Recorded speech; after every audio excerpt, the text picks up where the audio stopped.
Hello, hello, everyone. I am so excited to get started with our workshop using tech to grow your real estate social media following. My name is Rachel. I'm the marketing and training lead here at Smarter Agent, and I am joined by Kayla, our customer success manager.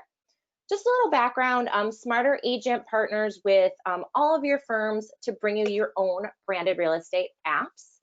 And I started to put together these more specialized workshops kind of beyond the app because I realized that I have a lot of questions for real estate agents, and I have access to the country's top producing agents and industry leaders, and they can answer those questions for me. So, the questions vary from how to get more repeat business, how to kind of get over the fear of being on camera, and then how to grow your social media following, which is today's topic. So, I want to bring these industry leaders to you to talk about how they've not only built a lucrative, real estate career, but also how they have built a career that doesn't even feel like work at all, which is, I think really the goal of what we are all trying to achieve. So let me intro our panelists today. We have Paul Sacco from Howard Hanna Real Estate Services. You can say hi, Paul. Hello, everybody. Paul works between Syracuse and Albany, New York in the Mohawk Valley area. In his first year as an agent, he made the Howard Hanna top producer, and in the subsequent 3 years, he has been in the Champions Club pretty much every quarter and in the top 10 consistently in his entire MLS. We're also joined by Brandy Carney from Roberts Brothers in Alabama.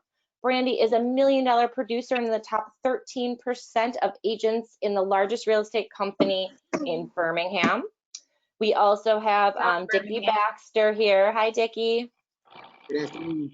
From Karasi Real Estate in the Hudson Valley area. And Dickie is a top producer, social media influencer, and philanthropist with thousands of followers. So he's going to fill us in on a little bit of that.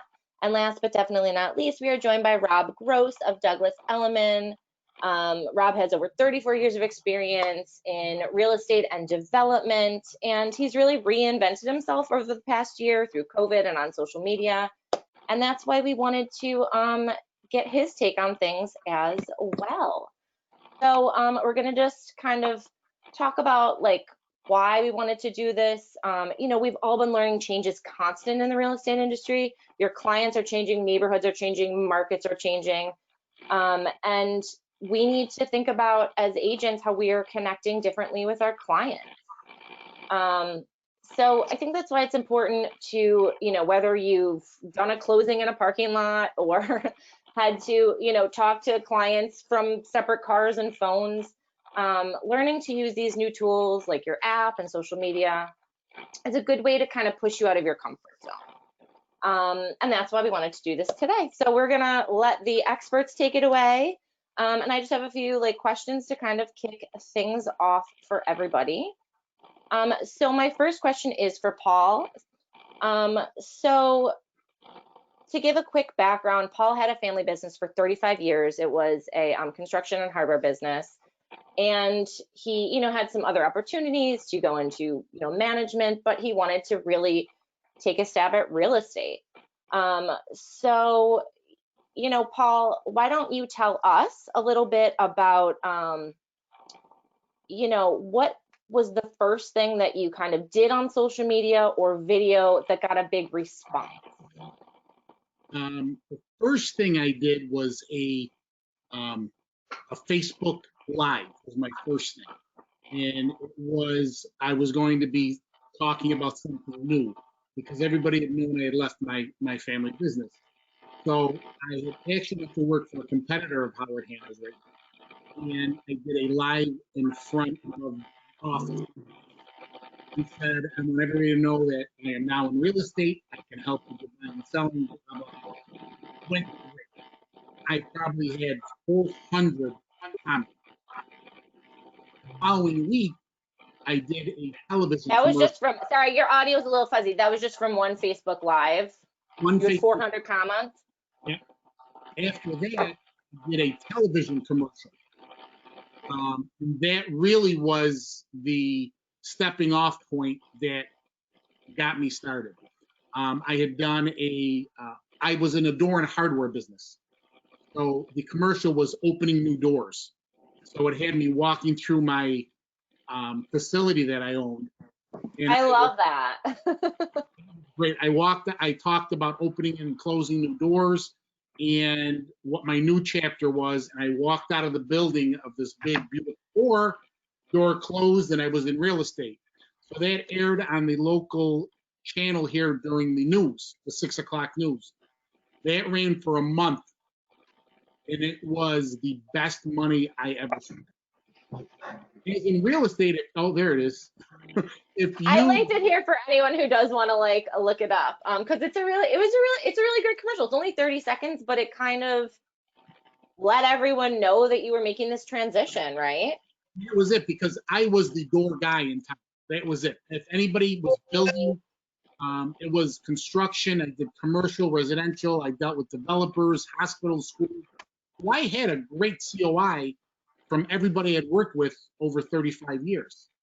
So even though I had left the business in end of February, I didn't get into real estate until the end of June, July. So people were still calling me about doors, and I said, no, I'm not in that business anymore. So how quickly of a response did you get from this commercial as far as business requests? Probably within 2 days. I ended up with listing from people Wow. who. And then did you just post this also all over your social media, and how did that tie in? I am over 30, so my social media has gotten much better over the past 5 years. But I do a lot of lives, and I am always consistently changing my post. And I do a lot of lives, and I did post this, well, probably for the first 6 to 8 months. And my tagline for all my print was, I used to sell you the front door, now I can sell you the whole house. I love that. I used to have people tell me that in the grocery store who I didn't even know. Hey, there, you can sell me the whole house now. I says, yeah, you can. So this is my follow-up question. Did getting that response from the commercial and starting to do lives really give you the confidence to just kind of keep going? Because I think that's the hardest part for people, is to just like get in front of the camera. Absolutely. I'm not the 30-year-old millennial, that goes to the gym every morning and has a Starbucks. Okay. I'm up at 4:30. I'm doing my email, and I'm out the door with a coffee and a cup of coffee and a donut. So yes, it did make me continue on, because I was afraid to do live. But when I noticed all the activity that I got, I'm in a small town, and it got a lot of publicity. And a lot of people then started to realize I am the real estate guy. I'm not the door guy anymore. And my lives got to be Paul's tip of the week, and it got funnier and funnier and funnier. And that's some social media that I do. I do a just listed, under contract, just sold, quick little static I put on my Facebook, Instagram. Hey, can you go into Dunkin' Donuts and see if Tell me about the Paul Sacco stance, and how people come up to you and do the actual hands folded. Paul Sacco stance is something that I'm comfortable doing, and that's how I always stood. So it was my first picture I took in real estate that I used on my signs. And it's funny, because I had the ex-mayor here actually stop me at a local coffee place, and he stands up, he does this every time he sees me. He goes, it's the Paul Sacco stance. And now, it's not that I've done anything different, but a lot of people are using that same picture in their signs now, I see. And I noticed more often. So tell me, about how kind of the teaser videos that you did during COVID kind of helped you through and really helped you not to miss a beat. All right. My daughter's in marketing. My wife is a special ed teacher. So when COVID hit, everybody was Zooming. My daughter was on the 3rd floor of our home Zooming. My wife was on the 2nd floor Zooming, and I was in the basement. And I Zoomed all my clients, ones who were getting ready to sell and ones who were looking. So I kept them constantly in touch with me face to face, being FaceTime or Zoom, which was the best thing I ever did. And what I started doing was I would take a couple of the pictures that I used to list their house, and I put it in a small little 15, 20-second video clip. And it would highlight the house's best points. So it would be, I call them teaser videos. So they would want to call up and make an appointment to see the house. So that really did a great job for me. And then you posted those on Facebook and everywhere, or was that just personal? No, that was on my business Facebook account, and then I would share it to my personal. And then the owners of the house would share it. Other agents would share it. So within time, it was up to 2,000 people. How many was that? Some of them got up to 1,500, 2,000 showings. Wow. On Facebook. Cool. That's very, very cool. So I want to toss it over to Brandy and see if she has anything to add. Brandy, do you have anything to add on to that?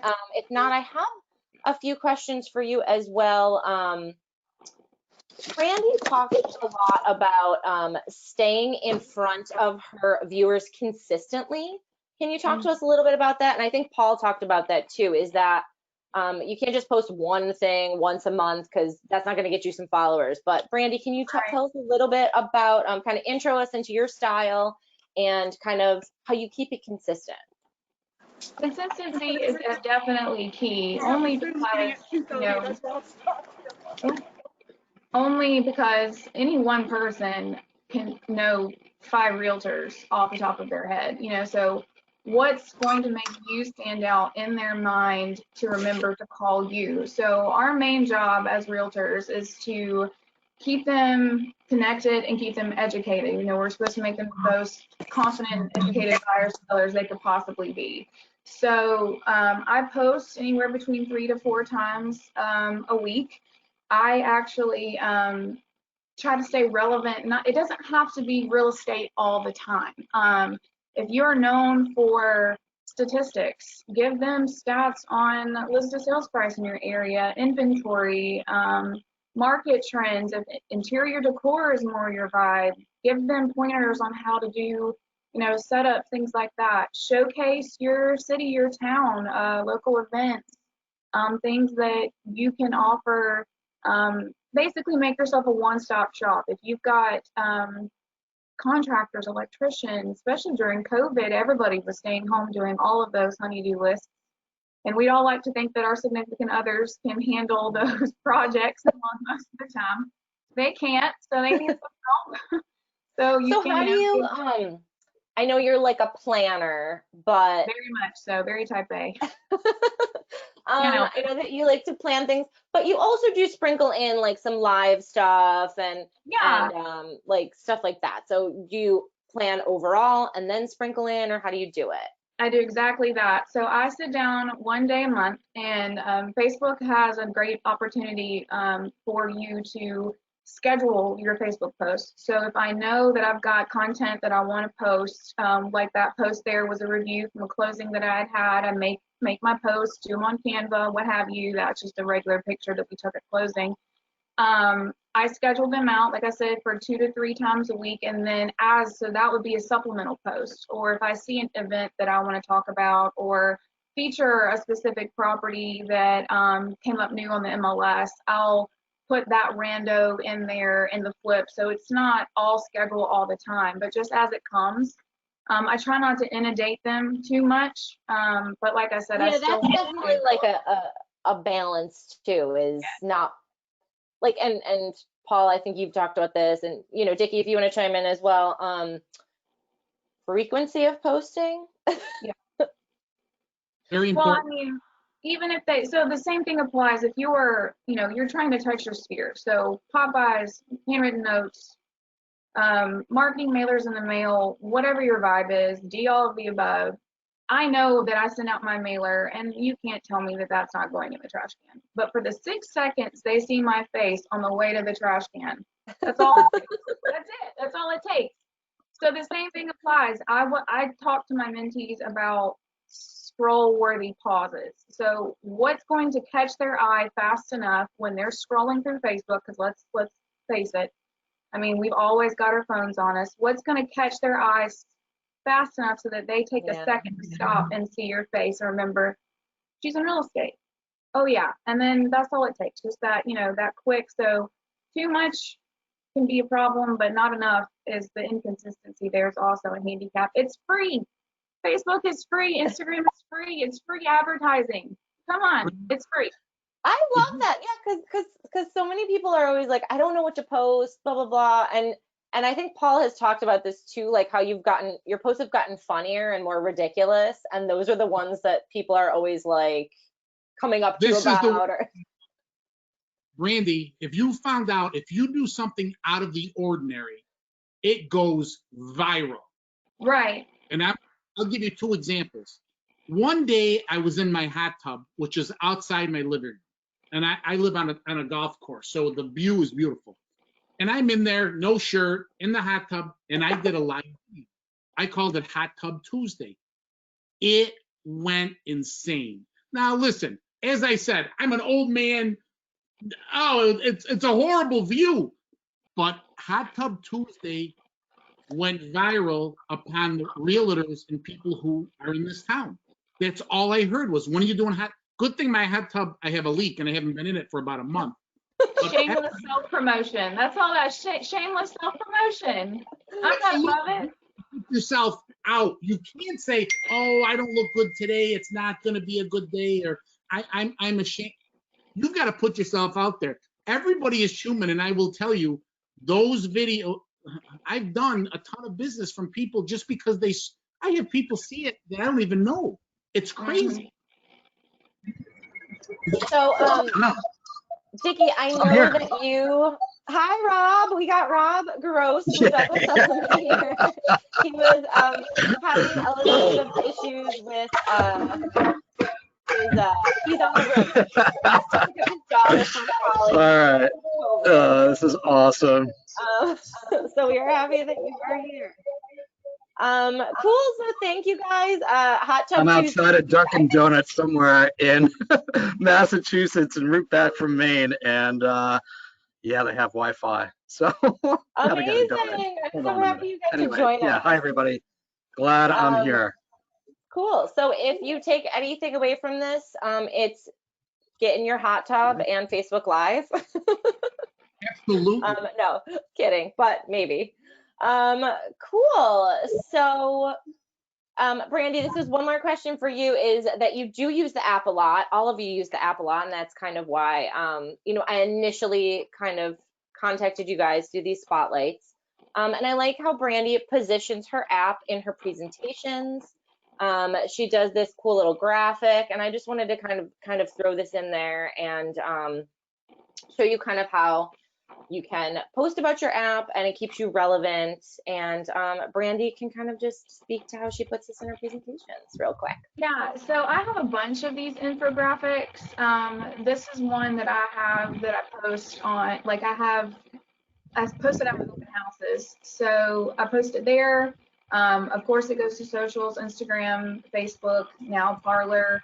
And I also like to add them into my listing and buyer consultation appointments, in my listing appointments. So one, it's an added feature as a selling bonus to a listener, a potential client, that, we have this platform where it shows up on the GPS for relevancy. It's also going to be on our Roberts Brothers new listings page for 2 weeks. That's a link as well.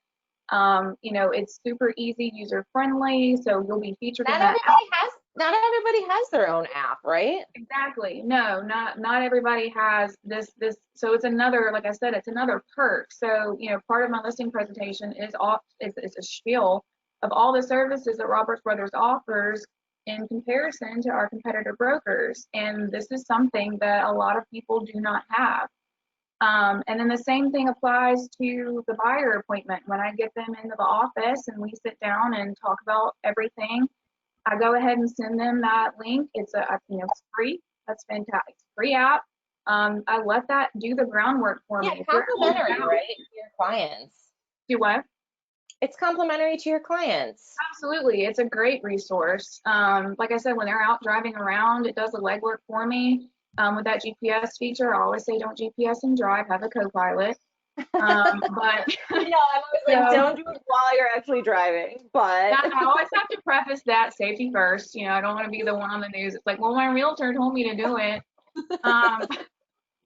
But so that you know does the groundwork for me, because a lot of the times people say, well, we really like this house, and then they get there and they're like, we don't like the area. So you know that Yeah, GPS that's feature deceiving. is fantastic. So is the map feature, and then the fact that you know at the open houses, it gives me an excuse, one, to capture that buyer or potential seller to say, let me get your information. I can text you this, so I've got their phone number, their email address. It's more than just a sign-in sheet.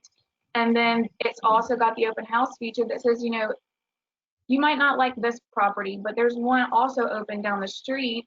If you want to go look at that one, I'll give you a stack of my cards. You know, if we hit it off and they want to become my customer, my client, what have you. But it's more than one. You could definitely push it into more than one avenue of your relationship. Whoa, thank you. Can I ask Brandy a question? Sure. Sure.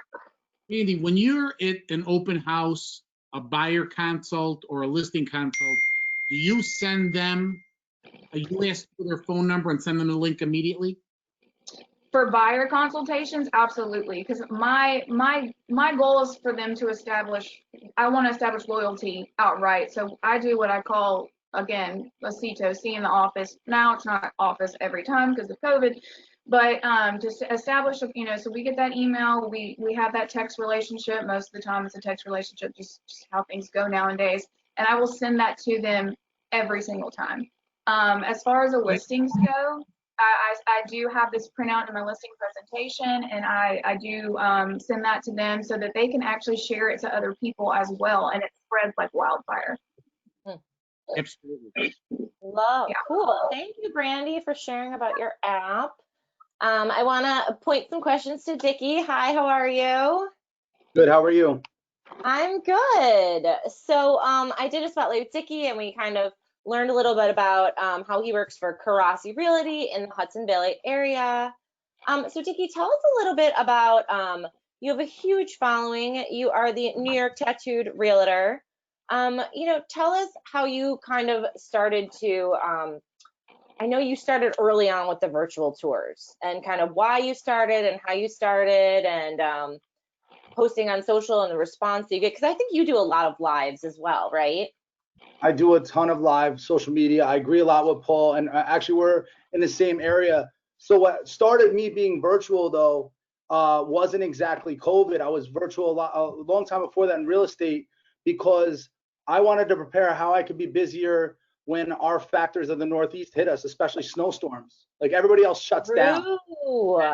So how can I still be doing my open houses? How can I still be in front of them? How can I so being live was one of them, and embracing that and getting rid of all those worries or concerns. Also, I do disagree a little bit with what was said earlier about the frequency. You will never get away from me. I will always flood your timeline. You will never. It's free. I agree with you 1,000%. It is free.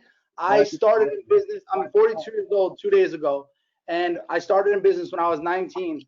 And the phone book used to cost me $3,000 a month for my businesses. Facebook, Instagram, I get to be in front of your grandmother, your cousin, your uncle for free. I'm doing it all day long.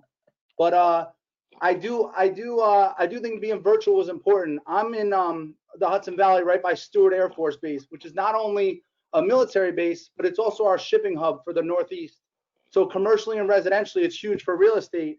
But my wife is one of the founders of Honor Flight. We work with a lot of the military. And if you want to work with our men and women that are fighting overseas for us and all these VA buyers, this is the way to deal with them. I sold a girl, one of my clients, I sold her a house. She was sitting on a tank in Afghanistan.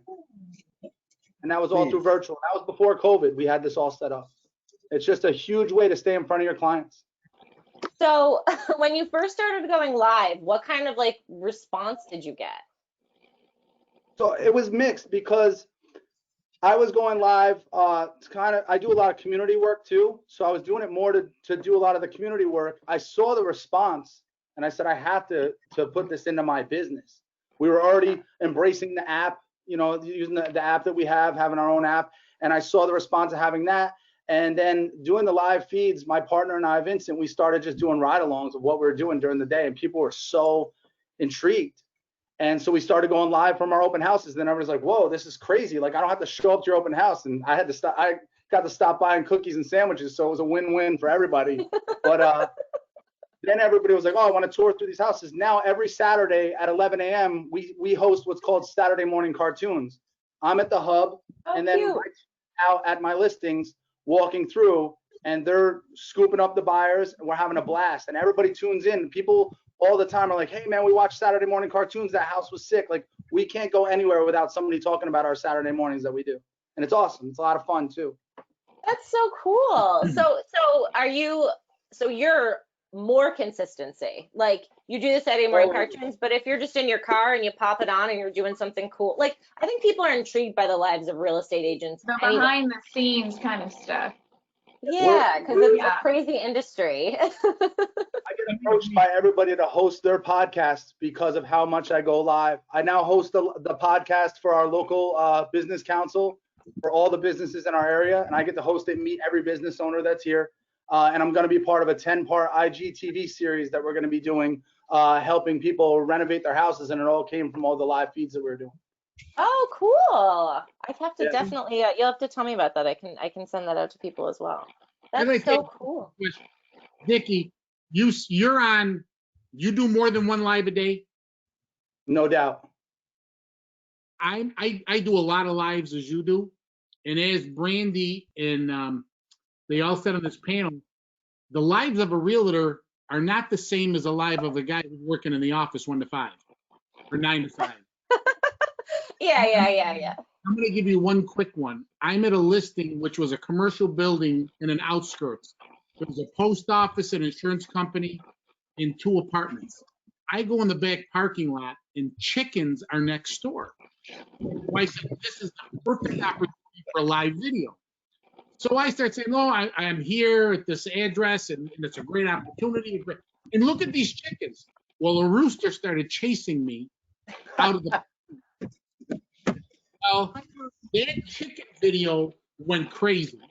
Here, on the same property, a chicken had gotten into the hallway and was there overnight. So I filmed it. 2 days later, I go to my office. My office mates papered my whole office and brought in 3 live chickens. That's what it's all about. Property, and there were chickens next door. So this chicken thing has gotten way out of hand. You And couldn't script this if you wanted to. It's a coffee table book kind of situation. We could fill a coffee table book full of stories that would probably shock your mom. And I will tell you, I have to say, I'm a little relieved though. I thought I was going to say the most country thing on this platform, being No, on no, the house, but that, friend, was. listen, I think if anything funny happens, turn on your phone, go live and show it to social media. It will go crazy. My Snapchat stories. I always get spooked by the automatic air fresheners, especially if you're in a vacant house and they go off. It always scares the mess out of me because you think you're in the house by yourself and you're audible screams. Yeah, my Snapchat gets those. Well, I did my first live video on Facebook, and I'm still learning how to tech out, and most of it was actually in my pocket. It was during Halloween in Manhattan. I forgot to turn off, and I got so many hits. It's like, Rob, it's really spooky in your pocket, and it's like, you have no idea. I actually live there.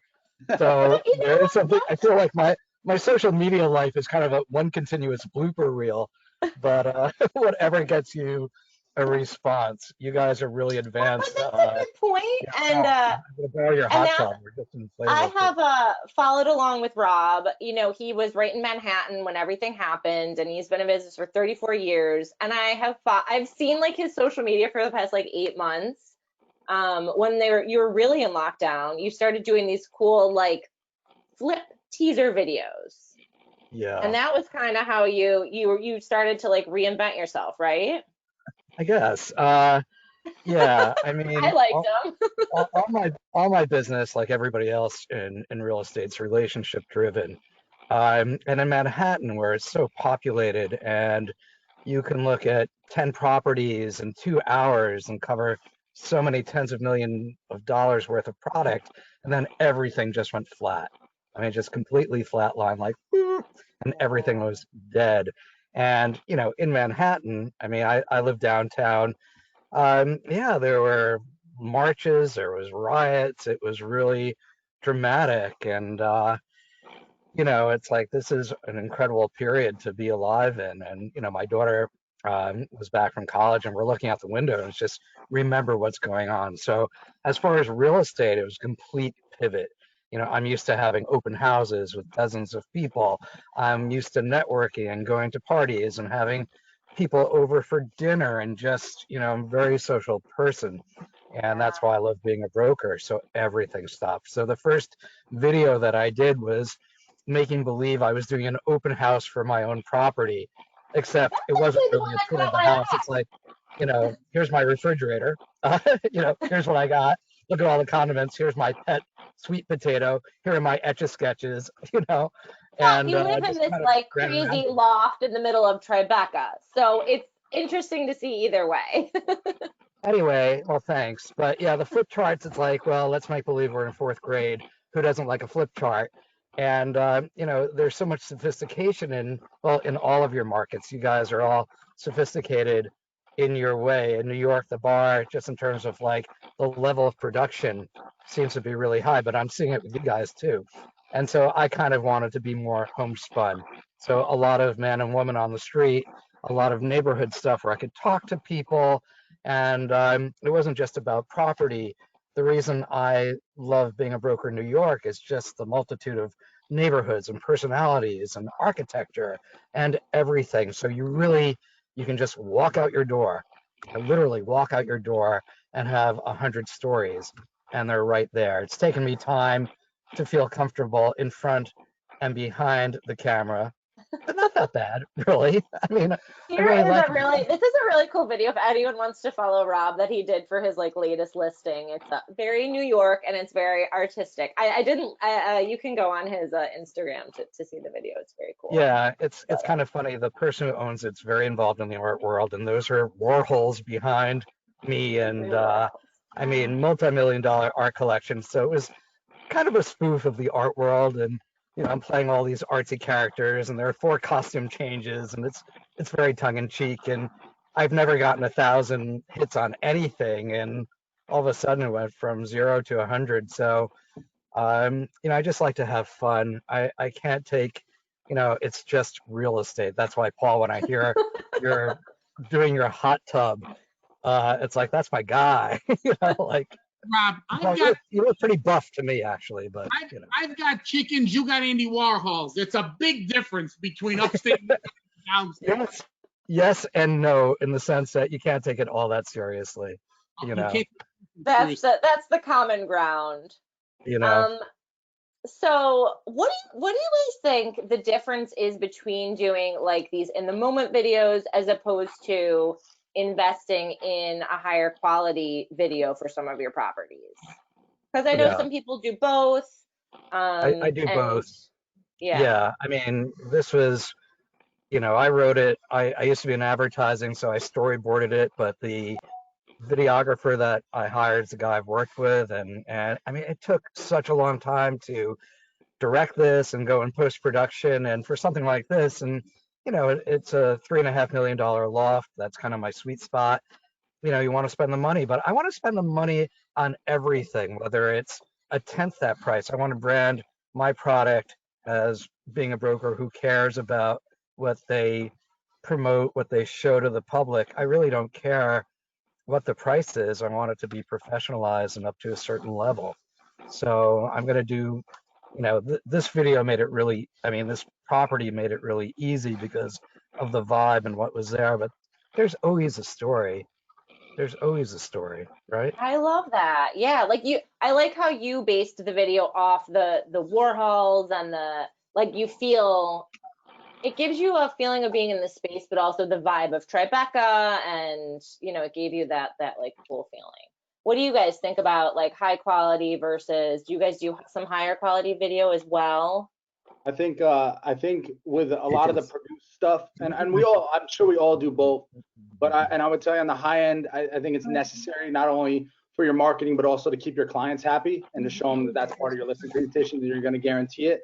But from the social media aspect, social media is a beast, and it's trained itself, that's trained itself to grab your eyes. We all know that these smart devices and everything are looking for your eyes. So the way of the polls are going to be the way, being in your hot tub is going to get somebody to look at your listing more than it is to have somebody with some cushy music and a couple drone spans where it goes nice and slow. You are as good as Brandy's mailers when you do it.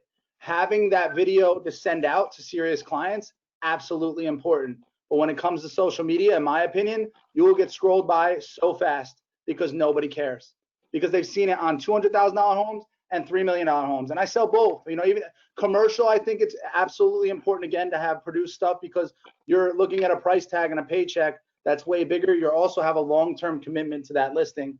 Well, I think for your everyday marketing, to keep your brand strong so that your company and the team that you're working with stays in front of people and shows what you can do to advertise, you have to have that confidence in your live persona and what you can give to people day by day.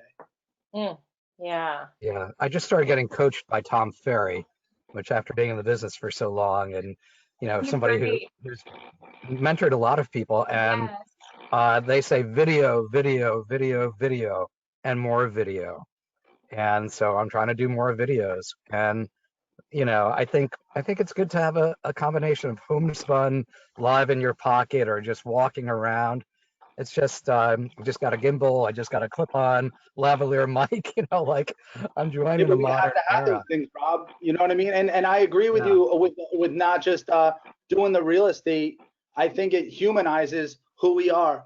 A lot of my success has come actually from being community oriented. I work with a lot of non-for-profits, but also when COVID hit, rather than just take advantage of everybody stuck at home, because we all did that. We all saw our numbers go up on our live feeds, and well, I heard you say before, like, COVID did not hurt my business. I went up, but you're a good live personality.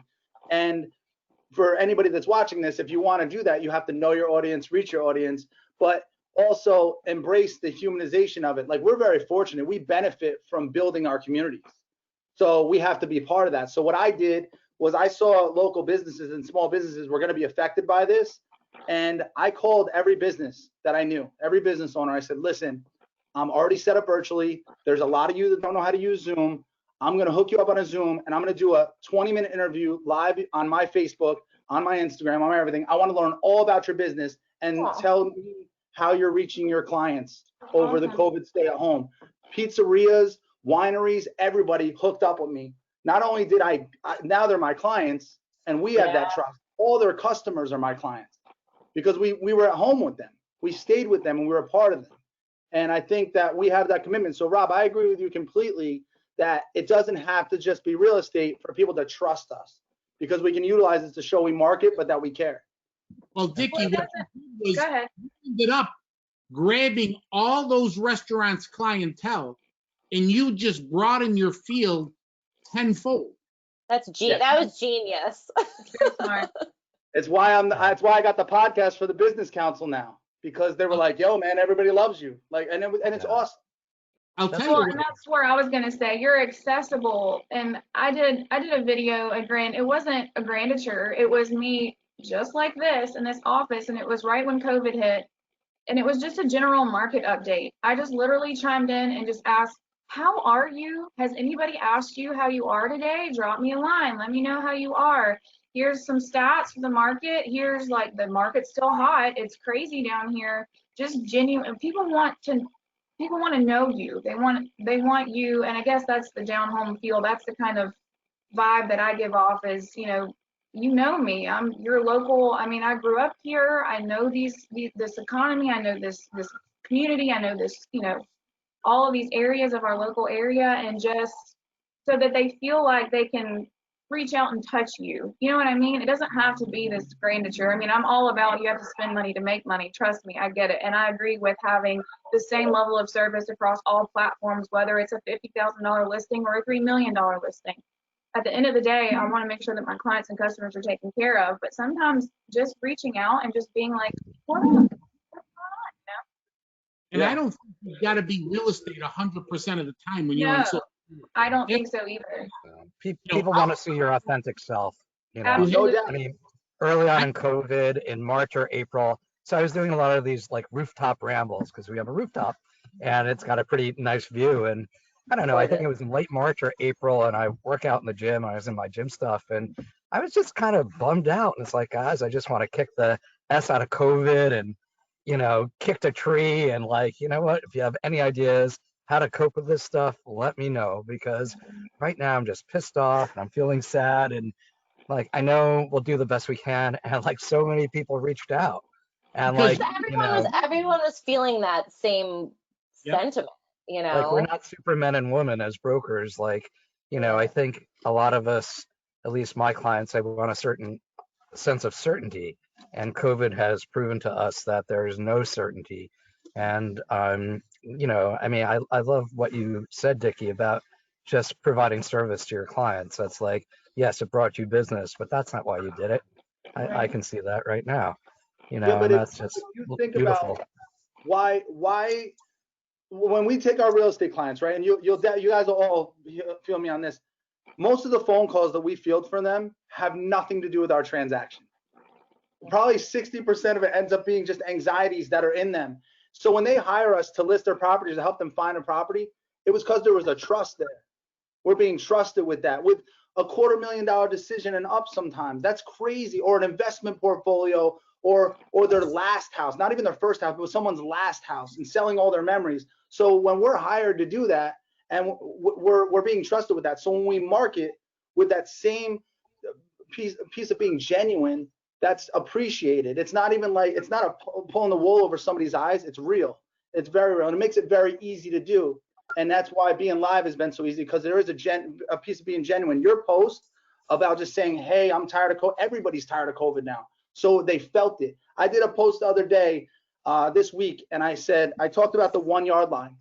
And I said, everybody always looks for that push when you're at the 1 yard line to get in the end zone, but you never think about when you got the ball on the other 1 yard line and who your team is looking left to right to get down that field.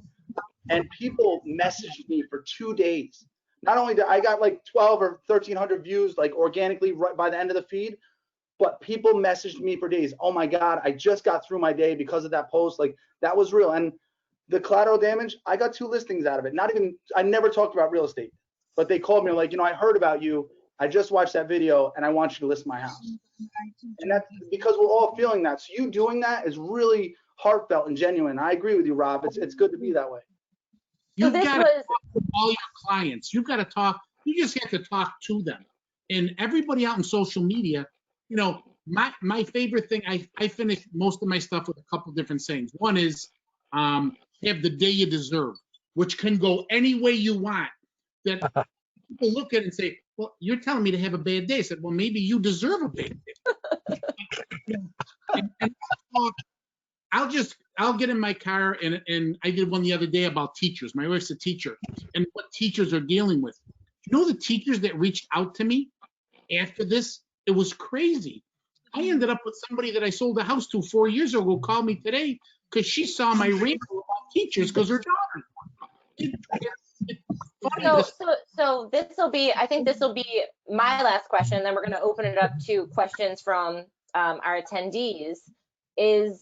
Do you think that you can even survive as an agent or in this business without doing social media at this point in life and time and you can? Yeah, I've been adds to your business. You can, but I think not if you're just starting. There's a lot of people that are their books are becoming worth less, and they're not investing, because at the end of the day, you want to sell your book.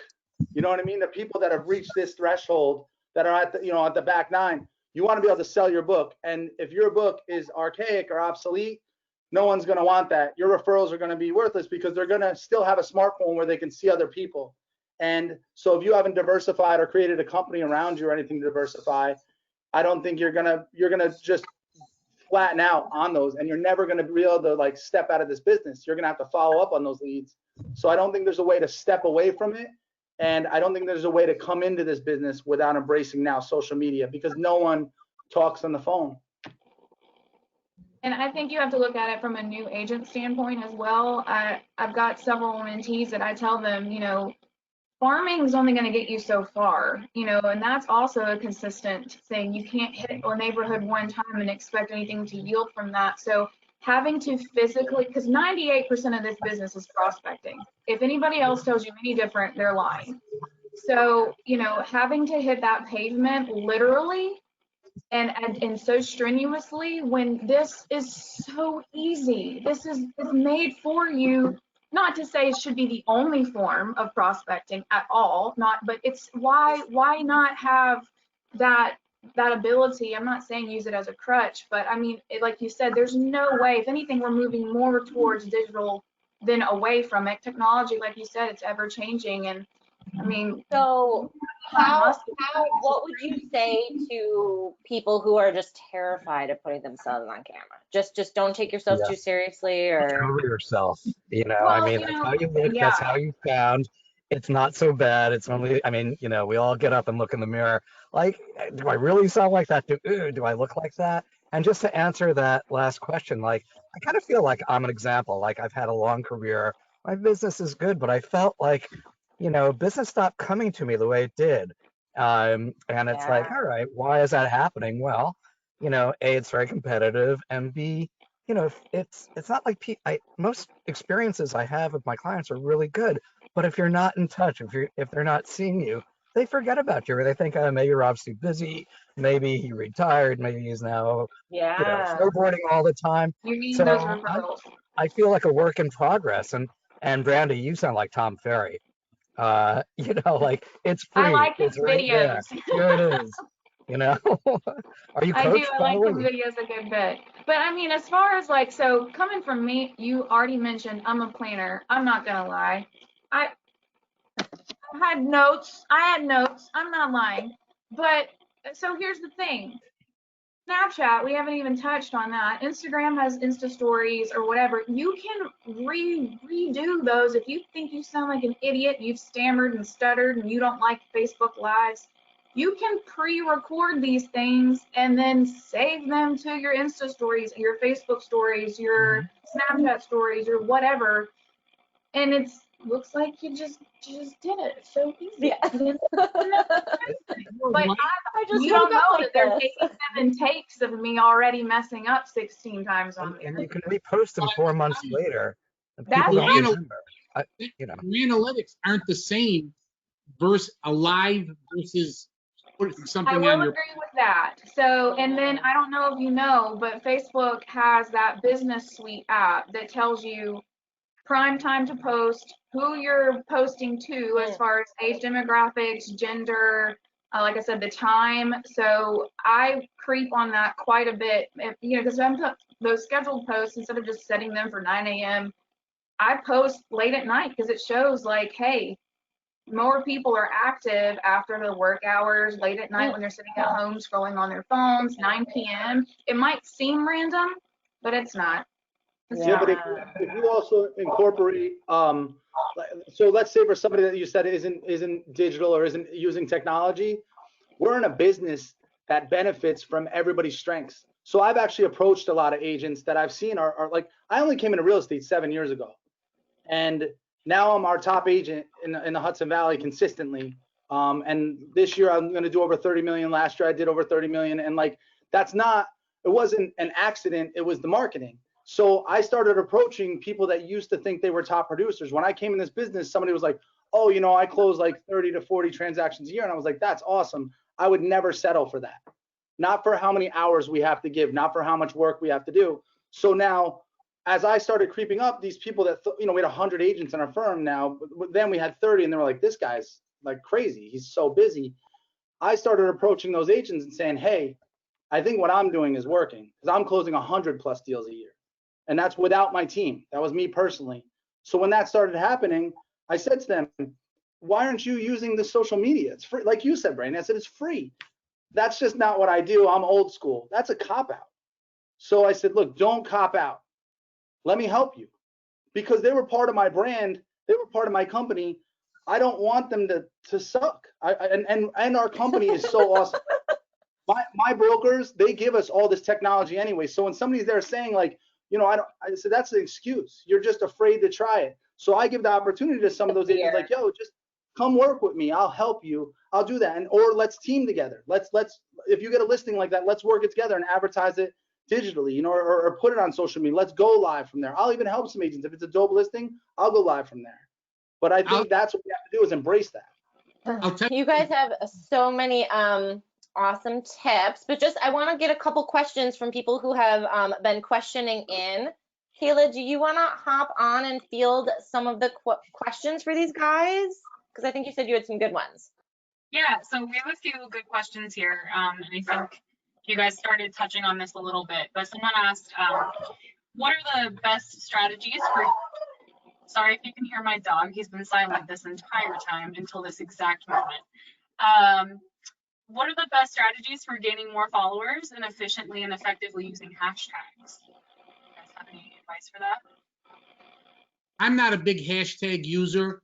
I'm starting to use it a little bit because I notice a lot of people are. But you've got to flood the market. Like Dickie said, you've got to be on social media so they see you coming and going, and that'll help tremendously.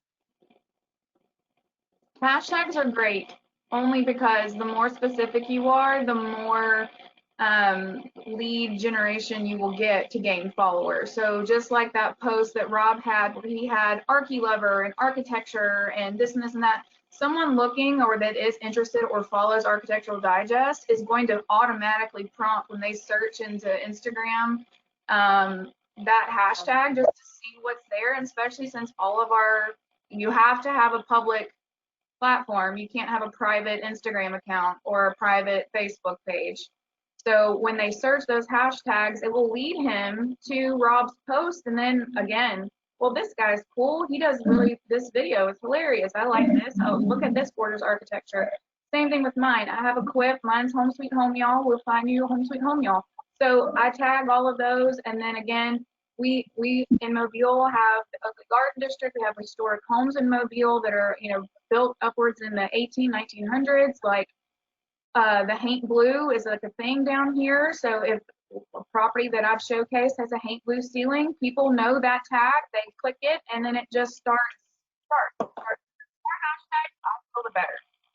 Also, just to note, if you don't have a business page and you're using a personal page, you should really, because I talked to so many agents and they're just using like a personal page. And I'm like, no, you should get a Facebook business page. Right. You know, you That's have it they're separate. afraid to switch, because in the beginning, you get, when you don't have the followers, it's not getting the same reach. And so people, it's another cop out. You have to, the hashtags are important as a follow-up, but really it's algorithms, analytics, and organic reach. And stop boosting your posts to make yourself feel better about how many people saw your post. Stop doing that. You're telling Facebook that you can't figure this out and you need their help and you need their money. So make sure that you're checking your algorithm. If something didn't work, try it again. Try it again. If it didn't work 3 times, try something else. And always change it up. Change your backgrounds, change your filters. If you're doing something on Facebook, don't do the same thing on Instagram. Don't do the same thing on Snapchat. Switch it up. Switch up your filters. Switch up your outfit. Switch up your text that you put on there. Switch up your algorithms. Even just the order will change it up, and it'll make it more organic. Your organic reach will trick any social media into wanting to see you, and it'll put you at the top of their feed. And the more you post, the more they can't get rid of you. The more people you get to let you tag them, the more they can't get rid of you. Listen to this guy. Every time I go to the supermarket, people go like, yo, it's an NY Tattooed Realtor. And I keep hats on me. I give them hats now. In COVID, I don't, because can't give them anything. But I had masks that I was giving out to like our local departments and stuff like that. There's a lot of great ways to do that, but you have to stay in front of them. So if you want followers, you have to have that. You can't just have that off of one post or one hashtag. You have to be consistent about your brand, and you have to be a brand. And you have to be a brand in every aspect of it. You think that you have to behave like a brand. So you have to want to be your company. You have to behave like a company. Just like in real estate, when they ask us to follow all these rules, you have to be that. You have to be real estate. You have to be advertising and be who you want them to buy. Hey, I Dick, feel like real estate is like the Sorry, hold on original a second. I think Paul was branding. hey, Dickie, I've got something I started. When I'm ready to close on a property, I'll be at the front of the house. I'll do a live, taking the sign down or putting a sold. And I always give a thank you to the selling it. And what that seems to do, I'll tag them in it. That puts me on their feet with their clientele who are now following me. All my new listings are my solds. So my organic reach, and when I first did it, I got a lot of flack from people. How could you give another real estate company or agent a thank you? I said, it takes two to do a sale, and everybody knows it. Now, a couple other agents, we have 400, 500 agents in my town. I'm top 7, 8 person on consecutively. And I give thanks to every agent who I've done business with. And it's- Title companies too. That doesn't hurt. Tag the title company. I'm Or very the lawyer's careful. office, very wherever you careful about- close. I'm very careful about who I tag when it comes to that. And I'll tell you why. If they don't have a very strong presence, it can drag your algorithm down too. Ah, interesting. Yeah, you have to watch. Like, so I stopped. I was doing that in the beginning too, because I agree with you. And it's just nice. You just went through a 60 or 90-day transaction with them sometimes. Not in Alabama, I bet you it's a lot better. But like in New York, we're 60 days, you know, with title and everything right now. So like, you're on a mission with these other agents. You're on a mission with these attorneys and title companies and everything. But like, you just have to watch who you're tagging too. If they got 60 friends on their Facebook, it's not worth the 60 people you get in front of if they don't have a good social media. Don't you find out that you're in the top 5% as I am? Don't you work with the top 20 agents more often than anybody else? I'm losing you a little bit. I couldn't hear you. I, I think we're getting a little feedback. don't you find out that you're working with the top 20 agents in your area? You're a top agent. You're working with the ones who are working a lot. No, I mean, we have 15,000 agents in our MLS. So like, and now we merged with Long Island, so it's 44,000 agents. I have the most listings in my area. So I have right now 73 active listings. Plus, and it's like a madhouse. So I'm meeting new people every day. I'm surrounded by a lot of great agents in my area, but just in my firm alone, there's 113, and we're the smallest firm. Well, So- Dickie, let me tell you something. And something goes for you, Rob. All those people are coming up to me up here in upstate New York that it's safe. I'll take referrals from either one of you. Don't worry. No doubt, bro. No doubt. Same thing here, man. Hudson Valley is where everybody's moving. So just let me know. And that's why I like to do these, because I feel like you know, everyone says, oh, real estate's such a competitive industry. People don't like to share their secret sauce. But the most successful agents do share it, because I never feel that way. Nobody My- else my is doing saying it. I'll is- share whatever because no one else is going to do it. It's only going to take the successful ones that want to get out of their box. Yeah. They're going to do what we're talking about doing. so I want to I get to a don't couple worry more about other questions brokers. from people who have asked some questions. There is Taria, and she said, I'm a new real estate agent as of October 2020. What is some content that I should be posting initially to get the ball rolling? Don't More about her. Yeah, Whatever you- let them see who you are. Like, Yeah, where do you live? What kind of dog do you have? What, take a picture of what you ate, your favorite restaurant. Oh, I fell down the stairs and broke my arm. Here's my surgeon, I do Don't top put it out five. there. He's ugly. I do like a here I am, here's my headshot or a cute picture or whatever. Top 5 things about me. If you're going to be in the car with me, you better be okay with carpool karaoke. I like my nachos with queso, guac, and extra queso. Did I mention I like queso? I'm a Disney movie fan. If you want to go to the movies with me, you better be okay with me. Like, quick, like little, how many years I've been in real estate or how, like what firm you just started with top 5 things, like, hey, get to know me. That's all. I Like mean, a like you said, little real estate, but also who you are. right. Yeah, Hey, but here don't, I am, but here's also me. Vicky, Don't Also, Rob, do you guys have a either. favorite platform of choice? That's another you're question we have. very successful. Yeah, what's your what are your guys' favorite platforms? That was a good Instagram and question. Facebook right now. Free ones. I actually like Randy? Instagram more than any of them. It Facebook. depends on your demographic of who you're trying to hit. So if you're Yeah. trying to like My 18 to sphere is 30, very Instagram oriented. yeah, but to go to her question though, if you wanna be relevant, and you're trying to be successful in real estate, don't tell anybody you're new.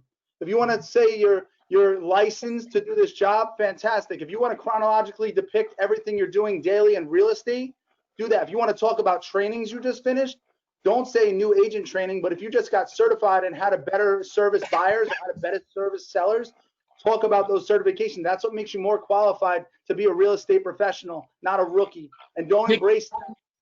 Vicky, you're 100% correct, because I did an ad and I put down 35 years of business experience, over $10 million sold, 55 houses sold. And I had a realtor call me up and said, you're not a realtor for 35 years. But I didn't say that. I said I had 35 years of business experience. And it's funny because my numbers rose and his numbers fell. But I've been for 35 years. And Yeah, but he had time to call you. So he wasn't out doing real estate. He's a fan. He's a fan, bro. You should send him a hat. We actually have a really great question, and I think this is a good one for instance, since we're talking about Instagram a lot. Someone asked how engagement works, because I think this is really important to know as someone who's trying to build their Instagram following, that it's not just posting, it's engaging. So if you guys have some recommendations about getting comments and likes, and then engaging with those people who comment and like on your posts. Do If surveys. somebody follows me, I always go back and say, hey, thanks for the follow. What's going on? You know, why not? It's easy to do. I don't cut and paste. I actually, put something in. If it's not an actual listing, like if I'm showcasing a listing and it's like, again, like one of those funny videos, whatever posts, I always try to leave the bottom. Like, people don't like to read, first of all. So if it's too wordy, they're not going to look at it. However, I always try to leave whatever comment with a question, like, how's the weather in your area today? Or what's your favorite thing to do on Saturday? Or so that people have a reason to want to comment on that post. Yeah, do surveys, yes or no questions, to get people to engage. Very easy questions like, granite or Corian, or, I'm in this new house. But again, short messages, is this house hot or not? What do you think of the color of this kitchen? What should it be? Farmhouse or modern? That seems to be a huge one right now. Yeah, I'm always like, and I can't not press on the survey. Like, I have to do it. Right. A poll on stories. I'll do a poll, and they seem to yes or no all the time. That seems to work as well. And it's your focus group. If you really want to know things about who you're it gives you feedback on who you're reaching and who your demographic might be if you don't know yet. You know what? I want to ask a question because it's only for my own knowledge. Rob, Dickie, Brandy, can you guys tell me how old you are? Because I just want to know the demographic and how old you guys are, because I used to be the youngest guy in my old business. I got into real estate and I'm not the youngest guy. I'm actually on the old portion. I don't dress that way. But anyways, I just want to know what age group you guys are in and what your clientele. If you feel comfortable answering this question, if you don't, you don't have to. I just 10% of our commissions go to cosmetic surgery in Manhattan, but I'm 62. I just turned 42 on the 16th, 2 days ago. We have the same birthday, Vicky. Oh, happy birthday! We're birthday twins. That's you, so Paul. Cool. All those hot tubs. I just turned 60. I am one of the youngest ones in my office, but I'm 30. I just turned 61. 61. You're good. All right. I'm the old man. All right. And I will tell you, I've got my age and I've got their kids. So I have that mixed group. You know, we Yeah. don't have the $1 million houses up here. You know, we've got some 500, 600, maybe $1 million, but they're far and few between. The majority of business is between 150 and 275. My favorite. Same That's my here. favorite. That's where I like to roll, right in there. Do you You know, think, I'd like to come out and shadow you a little bit, and you take me around to a couple of those Andy Warhol houses. I'd love to, man. Anytime you want to come to Manhattan, I will Please. take you around. We do. We got I to do know a we field have trip. to, Let's do I it. think that's our meeting spot when COVID is over. Absolutely. Yeah, I love it. You know, I would have a big, like, you know, smarter agent party. Come on. Let's do it. I'm on the all way, about it. man. I'm on the way. Get your butt up to Um, Manhattan. Cool. Any other like cool questions that came in, Kayla? I know we are running. We don't want to like keep people too long. Any other questions that came through, or do you guys want to leave us with one last? I word do of have wisdom? one more question I think is important for those who are here who are looking to get started with social media and really start I from think the that's the ground up. toughest And thing, someone yeah. asked if they recommend just getting started on their own or actually getting help, because we all know there's different consulting people you can work Like with, a different. coach or- Yeah. So do you recommend just doing it organically, or do you recommend, getting some help with it as well? That's Barry. Thanks, Barry. I will tell you that I do manage a lot of my social media as it started to take a life of its own. I do have a marketing company that works for me, and I have a production company that works for me now. That does a lot of my video, like comes along with me and does a lot of the follow-up to everything, just because it's been a lot to handle. But if you really want that organic reach, it's got to be natural, and don't feel so compelled to entertain somebody. They want to, it's your social media. They want to get to know you. You don't have to copy, you don't have to emulate. So like, I think coaching is for when you've reached a level, but you have to be comfortable before you start spending money on coaches or hiring companies. They're still going to ask you for the content. So just give them the natural content. And off of this, anybody that's watching this, if you ever want to message me, I'm happy. I'll always give free consultation for any of this stuff because I want to see everybody be better. You can hit me on Instagram, hashtag NY Tattooed Realtor, or on Facebook. I'm under Dickie Baxter. But I'd love to see tell that person our colleagues do better. I would tell that person to, give himself or herself 6 months to kind of find their social media voice, what their vibe is, what speaks to them. Try to learn what you can on your own. Some people are good at learning stuff. Some aren't, but at least find out the message you want to give. And once you understand that organically, a coach or a management company is going to be able to run with it, but you have to identify it first. Well, as far as like marketing pieces, like our brokerage is wonderful. We actually have a marketing team here that prior to that, they didn't have that for the first couple years I was in real estate. So I don't know if anybody on here knows about Canva. Again, another free, awesome. I mean, you can pay. I pay for it because you get a whole bunch of extras. It's CANVA, Canva.com. Correct. For anyone who is looking for an easy tool for free, unless you want to pay for like $1 graphic or whatever. And they have templates on there. Again, the world is your oyster. Create what you want. You can make it look like anything in the whole entire world. So, I mean, and Pinterest has great ideas. I mean, I'm not saying copy verbatim what you see, but that will at least get the wheels turning a little bit. Go to Canva, make a post. It looks professional, presentable. Put your beautiful face on it.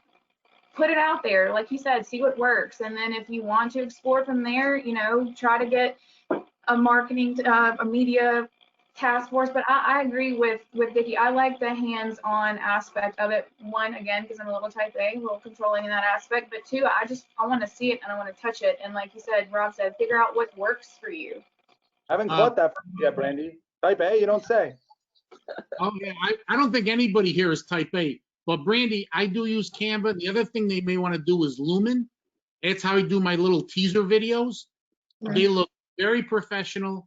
They're better than a lot of the other ones that are out there, and they look very professional. And it's a free app these people can download. And what is it? Lumen, Lumen. Lumen. Okay. Write That, it down. write it down. If you have a problem, See, finance, everybody's learning. actually, any of my teaser videos that I had showed you before that I put out on Friday night, so Monday morning it hits the MLS, seems to get people moving a little bit, and it's a great video. And you put yourself at the end, you put pitch stock pictures in of the house. It makes you look very, very professional, especially if you're a new agent. It's a great way to promote anything you've got. Awesome. Thank you guys so much for being here with me today and taking the time to kind of fill everyone in. Everyone who registered today will get a recording of this. So go and follow all of our lovely guests on social media. And keep up with Smarter Agent as well. I don't know if you guys follow us on Instagram at Smarter Agent Mobile, Facebook at Smarter Agent. And Kayla and I have really been trying to kind of come up with more and more of these specialty webinars because they're fun. And again, we talk to agents from all across the country, top producing agents, and that's where we get the best tips from, the best programs, the best whatever. So thank you guys so much. We Thanks, should make it everybody. a point to follow each other because now I want to stalk you guys a little bit. I've been requesting you guys. So Yeah. I'm looking for you guys right now on my phone, so. Everybody follow everybody. Everybody's, all our guest tags are throughout the presentation. So if you didn't get it, you'll see it in the recording. And we will have our post-COVID Smarter Agent Manhattan party. So Yeah, no doubt. Looking We forward also to have that. everybody tagged on our own posts, so if you go to Smarter Agents posts, you can see it. yeah, that's true. We tagged all of our guests today in the Smarter Agent post. So if you want to follow anyone that was here today, go to Smarter Agents posts and you can follow our guests. Thank This you was great. guys. Thank you, Thank everyone. you. I had fun. It was nice to I meet all of you. did too. Hey, you deserve. Yes, yes. I'm stealing that. I'll watch it. There you go, guys. Love it. Awesome. Thank you, everybody. Have a great rest of your week. Thank you. Bye, You too. everybody. We're already getting follows. See you guys. Bye-bye.